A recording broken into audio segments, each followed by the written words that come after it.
Welcome back to my channel. আমি আবার চলে এলাম তোমাদের মাঝে একটা নতুন ভিডিও নিয়ে, মিনি ব্লগ নিয়ে।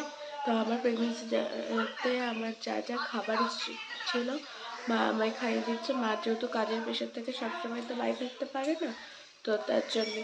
আর আমি যেহেতু এই বাড়িতে এসেছি এখন, তো মামাই ওইগুলো খাইয়ে দিচ্ছে। দেখে নাও আজকে আমাদের বাড়িতে কী রান্না হচ্ছে বলো তো। ওই চিংড়ি মাছের গা মাখো মাখো টাইপের একটা রসে টাইপের, আর লাল শাক বাদাম দিয়ে। তো তোমরা দেখো, তোমাদের ভালো লাগলে লাইক কমেন্ট শেয়ার করে দিও।